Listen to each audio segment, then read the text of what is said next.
Do you have a spiritual life? Well, it sort of depends on what spiritual means. And there's certainly things that we don't understand about the universe.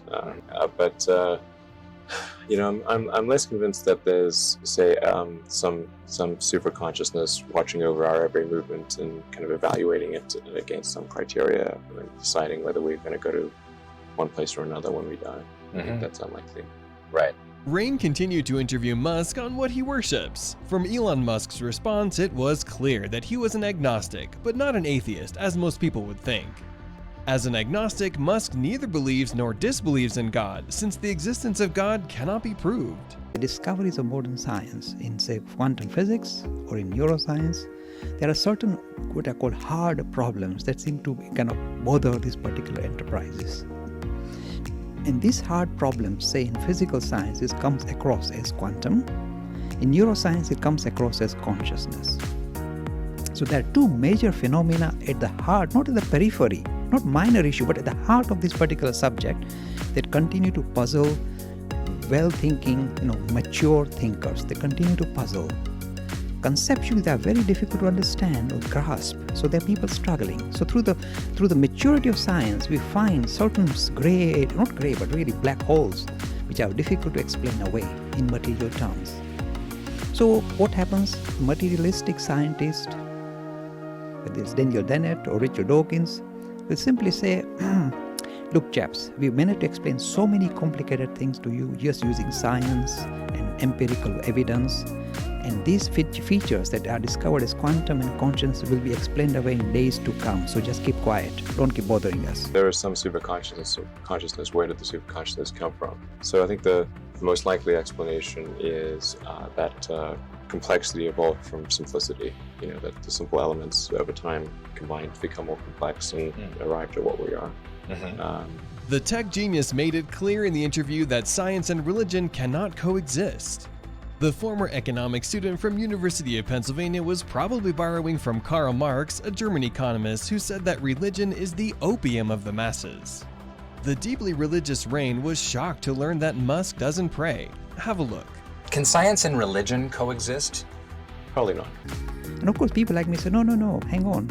This is called drawing blank checks on the future. We don't like that. We don't like to, first of all, write blank checks. So you're saying we'll sort everything else, we'll sort this out. It's a minor thing. It's not a minor thing, it's a major thing at the heart of your particular enterprise. So you need to kind of explain it or express it in a manner that is acceptable. You can't just fob it off saying we'll explain in the future, so don't bother us now. They are bothering us now and they are bothering you. What the heck is going on? So there's a gap in integrity, a huge gap in integrity in science. So sometimes they say the only place where spirituality can survive, or the language they use is the God of the gaps. Means only the gaps that science are left behind, God can squeeze in there and sit there quiet until we hit him. But what I'm saying is the gaps are bigger than the brickwork. So the brickwork is floating in the air. So if that is the case, you must be open and mature enough to recognize that the knowledge that you have is very limited. There are huge gaps that are now in a way pointing to a deeper dimension to what we are all about, or what this world is all about. And that cannot be pushed aside. The two ways scientists use to push it aside is, one is of course drawing blank checks, which they do when it comes to quantum or when it comes to consciousness. The second way they try and fob off this very difficult issue is very simple. It is creating a jungle of jargon and throwing it in your face, saying we've explained it away. The jargon is sometimes very articulate, it looks very stylish, it looks very professional because they use computer lingo. The software and the hardware don't match in the brain, says Daniel Dennett. That's why you got a thing called consciousness, just an illusion. You see, they try and explain away things by just producing whole jargon, a jungle of jargon, and throwing it in your face saying, look, we have written big books about it and we have explained it away, read the book. When you look through the book, I'm being very frank, I've tried to understand consciousness using this kind of computer lingo. It doesn't make any sense whatsoever. Simply saying mismatch between the hardware and the software in the process of evolution produces this buzz. There's just illusion, consciousness. To the contrary, the serious thinkers say consciousness is something that we seem to possess, that gives us access to whole of reality. So not part of reality, it gives us access to whole of. So it's a very central issue. It's on the framework of consciousness that we see reality. So how can you say just part of the world that you experience? Because it gives you access to experience itself. So what the heck is it? So the mature scientists, mature neuroscientists are very clear. They say it's a big problem or a hard problem of neuroscience. what the heck is this thing called consciousness, which allows us to access reality, which slice of the brain produces it, and why is it difficult to codify, because no slice of the brain seems to produce it, and yet seems to be everywhere and nowhere. So it's a hard problem of neuroscience. In quantum, the hard problem is underpinning the reality, the material reality we are so sure about is something non-material. What is it? We have no clue, said the physicists, but it is something different from matter. So if you try and explain the universe away in terms of matter and its epiphenomena, like elementary particles and the charge and the mass, you're going to fail miserably. Because that's what your physics is telling you. Because you're dealing with epiphenomena that can't give you real understanding or grasp of the whole subject. You need to look at the deeper reality. So here comes this marvelous stuff that I'm very strongly promoting. Humanism is perfect, says this particular tradition. In fact, what we are defining as spirit as underpinning this reality manifests at the first level of the material world. In the material world, it becomes more visible as living thing, even a single cell being. Then becomes much more kind of elaborate in human frame. The very thing that was underpinning this reality manifests at the physical world, then as living thing, and in the living kingdom, when you come across humanity, it is the most transparent manifestation of the spirit that we are talking about. So not God sitting in heaven. Reality as it is, the underpinning to this whole of this creation is something dramatically non-material, manifesting, making it, expressing itself through human form, and this is the clearest vision of, if you like, spirit. Time didn't exist before the Big Bang. So there is no time for God to make the universe in. It's like asking for directions to the edge of the Earth. The Earth is a sphere. It doesn't have an edge. So looking for it is a futile exercise. We are each free to believe what we want. And it's my view that the simplest explanation is, there is no God. Yes, my boy. I can see God more clearly than I can see you. No one created the universe, and no one directs our fate. This leads me to a profound realization. There is probably no heaven, and no afterlife either. We have this one life to appreciate the grand design of the universe. And for that, I am extremely grateful. The thing that came out of Ramakrishna is, yes, my boy, I can see God more clearly than I can see you. Nobody has used such language. This is the language of experience. God is something that can be experienced in a more dramatic way than me able to experience you. Nobody had used this language. It's not in the Vedas. It comes from a person who experienced God. Language of this contemporary language is crucial when you meet a God man. It tells you you're dealing with the right person. I can see more clearly than I see you, my boy. And the second thing he added, the second arrow he fired, he said, and I can show him to you. Remember I said we meet different kinds of God men. Some who can see God for themselves. Some who can hold our hand and pull us through and show God to us. If you meet any of this one, second rate, never let go, never let go. What is consciousness? From where does it emerge? How fundamental is it to the physics of reality? How fundamental is it to what it means to be human? And I'm just asking for a friend so that we can build it in our artificial intelligence systems. Something like perfectly humanoid robots that are more intelligent than we are. So we're basically in a Westworld-like situation. There's no way we're going to withhold an attribution of consciousness from those machines. They're just going to advertise their consciousness in every glance and every utterance. But we won't know, and we won't know in some deeper sense than we can be skeptical of the consciousness of other people. I mean, someone could roll that back and say, well, I don't know that you're conscious, or you don't know that I'm conscious. We're just passing the Turing test for one another. But that kind of solipsism isn't justified, biologically, or anything we understand about the mind biologically suggests that you and I are part of the same, roll of the dice. Let me give you the ultimate knowledge regarding what is everything. Focus your mind. Close your eyes and focus your mind here, said the teacher, between the eyebrows. And think of nothing but your essential nature as the spirit. Now it sounds very simple, but this Ramakrishna is capable. So he closes his eyes and just in a few seconds he gets disturbed, he opens his eyes and says, I can't do it. Tothapuri says, why can't you do it? I am your teacher, I am ordering you to focus your mind there, just between the eyebrows. We begin the process of meditation. Ramakrishna says, my guru says so, I have to do it. He closes his eyes, again becomes disturbed, opens his eyes, I can't do it. Tothapuri says, what's the problem? He said, every time I close my eyes and focus my mind here, the blissful image of the Mother Goddess appears in front of me. Ah, my boy, you're meditating. Ah, sweet little boy. She keeps popping up. Now, see, Tothapuri has no time for gods and goddesses.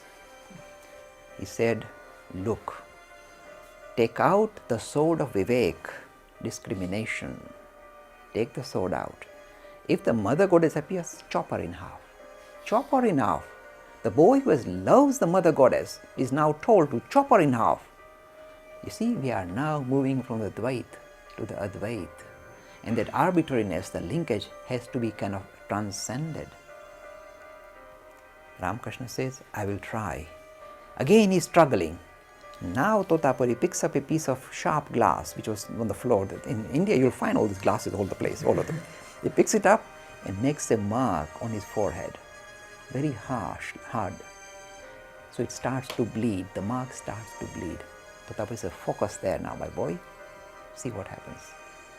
In the third attempt, Sri Ramakrishna, a young man, closes his eyes, focuses there, and goes into the deepest meditation that the Hindu scriptures prescribe or subscribe, the highest form of meditation. He enters it instantaneously. Now, let me tell you a little bit about Tothapuri. For him to master that meditation, where you recognize your essential nature as the spirit and not the body or the mind or the intellect, you rise above it very fast and you become established in that. Tothapuri took 40 years of practices, 40 is recorded, before he hit the target. And this boy in 5 minutes has hit the target. He can't believe his eyes. He says, something is weird here, unusual, unusual. But he seems to be in deep meditation, I will not disturb him. So he left the room and locked it so that nobody else will go and disturb him. And after a few hours, he gently opened the room, opened the door, hoping that the youngster says, yes, I've done it, let's come, let's go. The young man is in deep meditation, his face is radiant, shining brightly, absolutely like a statue. At the highest form of meditation, even the bodily functions stop. It is like a piece of log, a rock. He's sitting like that, shining, face is shining, you know he's not dead. Face is shining, and yet there is no movement at all. Even the heart almost stops. Here the link with the body has been severed. The body just carries on an automatic gear, but severed, there is no linkage. Tothapuri wonders, how can this boy achieve the highest state in such a short time? Never mind, close the door, let him sit there. He comes again next day, no change. Food, drink, who cares? This is a piece of wood, piece of rock, steadfast, shining. This is real story, friends, real story in our time. No exaggeration, nothing, no movement. Again, he locks the room, goes away, comes back the third day, nothing. You may think, well, what kind of state is this? Is it a state of kind of inertia, like inert matter, you're stuck like that, like a statue? Look, if you ever had a glimpse of this experience, this is the most blissful state.